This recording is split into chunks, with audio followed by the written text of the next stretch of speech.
अनेक बादशाह झाले, पण तो जगाच्या इतिहासात ज्यावेळी लंडन ऑफ लायब्ररी त्या जगाच्या सर्वात मोठ्या वाचनालयानं लंडन मध्ये जगाच्या सर्व इतिहासकारांना एक आव्हान केलं की 5 सर्वश्रेष्ठ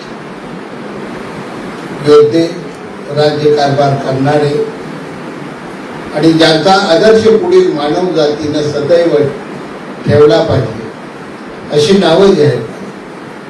आणि सरनाईक साहेब 1.5 वर्षानं पुन्हा ही बैठक झाली आणि लंडन ऑफ लायब्ररीत कधी इंग्लंडला तुम्ही गेला तर आवर्जून तिथे जा. सर्व जगातल्या इतिहासकारांनी द ग्रेट म्हणून 5 नावं दिली. त्यात पहिलं नाव होतं शिवाजी द ग्रेट. छत्रपती शिवरायांचे जगात सर्वश्रेष्ठ नाव.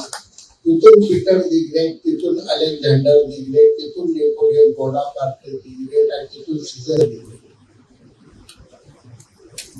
ज्या तुमच्या माझ्या महाराजांना संपूर्ण जगानं राजमान्यता दिलेली आहे, त्या छत्रपती शिवरायांचं नाव धारण करून हिंदवी हृदय सम्राट आदरणीय बाळासाहेब ठाकरे हे शिवसेनेचे होते. आणि बघता बघता हे एवढ्या प्रचंड ताकदीनं उभा राहील. आज महाराष्ट्र शिवसेनेशिवाय राजकारण करू शकत नाही. कुणीही काय केलं या राज्याला राजकारण करत असताना शिवसेना पक्ष हा बरोबर घेऊनच राजकारण करावं लागेल ही ताकद आहे.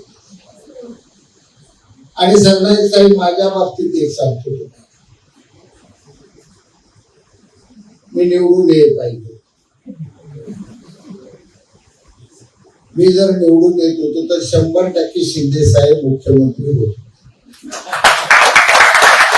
पण तुम्ही म्हणाले 95 ला निवडून आलो म्हणून जोशी साहेब मुख्यमंत्री. आणि आता जर परत मी निवडून आलो तरी 19 तुम्ही मला 1 महिना सांभाळ. परत मुख्यमंत्री झाले उद्धव ठाकरे साहेब. आणि 2.5 वर्षानं परत आम्ही एक राजकारणाचा उठाव केला महाराष्ट्राच्या विकासात. पुन्हा शिंदे साहेब माझे राज शिवसेनेची. मी कसाच्या काँग्रेसकडे गेलो मला माहित नाही, पण खरी माझी राज होती शिवसेना. पण ज्यावेळी शिवसेनेचा बाबा झेंडा तिथं. आज आपल्याला संपर्क मंत्री मिळाले, काल थोडा 2-3 महिन्यापूर्वी ते मिळालेले आहेत. अमोल बापूंनी या ठिकाणी सांगितलं जे मुंबईला असतात त्यांच्याकडे बघू नका, आमच्याकडे बघा. पण मी खात्रीने तुम्हाला सांगतो, सरनाईक साहेबांनी अतिशय तळातनं नगरसेवक पदापासून ते आज कॅबिनेट मंत्री पदापर्यंत राजकारण केले. खेड्यापाड्याच्या नाला सोपारा या भागातून त्यांनी काम केलेलं आहे. तर ठाण्यासारख्या शहरातून सुद्धा काम केलेलं आहे. कोणता कार्यकर्ता किती ताकदीचा आहे, कोणता कार्यकर्ता शिवसेनेवर प्रेम करून काम करतो हे निश्चितपणाने ते जाणणार आहे. त्यामुळे पुढे खेळाला 1.5 लाख सैन्य त्या ठिकाणी, मराठ्याचं सैन्य गारच झालं त्या ठिकाणी. परंतु लढायला जाताना कुठली आहे बहीण या महाराष्ट्रातली तिच्या डोळ्यात असते. आज आपण राजकारण करतो. राजकारण करत असताना आपण कारण जाताना सुद्धा विचार करतो की मी नको कारण रेल्वेनं जाऊया, अपघातापासून आपण वाचू. ज्यावेळी छत्रपती शिवरायांच्या बरोबर तानाजी मालुसरे लढले, ज्यावेळी छत्रपती शिवरायांसाठी बाजीप्रभू देशपांडे लढले, ज्यावेळी थोरल्या बाजीरावानं लढाया दिल्लीपर्यंत केल्या, त्यावेळी नेमकं त्या ठिकाणचे सैनिक म्हणजे आज मावळे. तुम्ही आम्ही जसे मावळे होतो तसेच त्यावेळेचे मावळे होते. त्यावेळेच्या मावळा ज्यावेळी घरातनं बाहेर पडत होता त्यावेळेस त्याची सौभाग्य होती, त्याला ओळख होती. उंबरट्यावर उभा राहून त्यावेळी सांगत होती, टिळा लावत होती, टिळाने जा मरणासारखा लढ. हरून येऊ नको, मेला तर चालेल, मी अभिमानाने तुझं कुंकू घेऊन जगे, पण हरला तर माझ्या घराकडे परत येऊ नको म्हणणारी मराठी स्त्री त्या ठिकाणी तुमची माझी आई बहीण होती म्हणून इथे मावळे निर्माण झाले. त्या जिद्दीनं तुम्हा आम्हाला या ठिकाणी शिवसेनेचं काम करावं.